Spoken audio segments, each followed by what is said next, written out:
Hello friends, కూలీ movie combination hype ముందు కూలీ యొక్క మిక్స్డ్ టాక్ అయినా నెగిటివ్ టాక్ అయినా తేలిపోయింది భయ్య, నిలబట్టలేదు.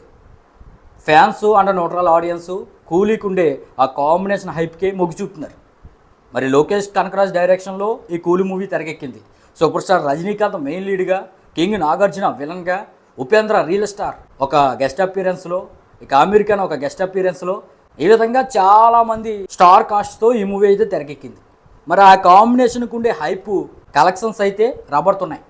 డే 1కు మించి డే 2 ఎక్కువ కలెక్షన్స్ వచ్చినాయి భయ్య కూలీకి. గట్టిగా చెప్పాలంటే వార్ 2కి డే 1 వచ్చిన దానికంటే కూలీకి డే 2 ఎక్కువ వచ్చాయి. ఇక కలెక్షన్స్ డీటెయిల్స్లోకి వెళ్ళిపోతే భయ్య, తమిళనాడులో డే 1 కూలీకి 28 కోట్ల వరకు గ్రాస్ వచ్చింది. మరి డే 2 30 కోట్ల వరకు గ్రాస్ వచ్చింది.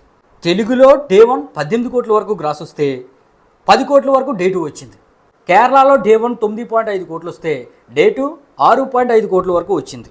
ఇక కర్ణాటకలో డే 1 12.5 కోట్లు వస్తే కర్ణాటకలో డే 2 8 కోట్ల వరకు వచ్చింది. ఇక ఓవర్సీస్లో డే 1 76 కోట్ల వరకు వస్తే డే 2 28 కోట్ల వరకు వచ్చింది. ఈ విధంగా డే 1 151 కోట్ల వరకు కూలీకి వస్తే డే 2 88 కోట్ల వరకు వచ్చింది భయ్య. ఇదైతే బిగ్ నెంబర్ కింద చెప్పవచ్చు. కూలీకి వచ్చిన టాక్కి, ఆ మిక్స్డ్ రెస్పాన్స్కి ఈ నెంబర్ అయితే డే 2 బిగ్ నెంబర్ అని చెప్పవచ్చు. దట్టు పక్కన పెద్ద ఫిల్మ్ ఉంది, వార్ 2 ఉంది.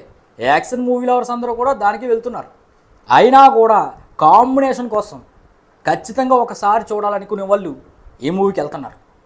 నాకు తెలిసి సోలో రిలీజ్ కానీ ఉండుంటే ఈ మూవీకి డే 1 200 కోట్లు, డే 2 ఒక 150 కోట్లు ఈజీగా వద్దును. కనీసం అబో యావరేజ్ స్టాక్ వచ్చినా ఇక దీన్ని ఆపేవారు లేకుండా పోతుంది భయ్య. తమిళనాడులో టాలీవుడ్లో ఉన్న 1000 కోట్ల డ్రీమ్ అనేది ఫుల్ఫిల్ అయిపోతుంది. అయితే 1000 కోట్ల డ్రీమ్ అనేది ఈ మూవీకి కష్టమే, కానీ 500 కోట్ల మార్కు దాటే అవకాశం అయితే గట్టిగా కనిపిస్తుంది. మరి ఈ డే 1 అండ్ డే 2 కలెక్షన్స్ పైన మీ ఉద్దేశం అనేది కింద కామెంట్ చేయండి. మరి కూలీ మూవీని మీరు చూసారా? చూస్తే మీకు ఎలా అనిపించిందో కింద కామెంట్ చేయడం మర్చిపోవద్దు. Thank you.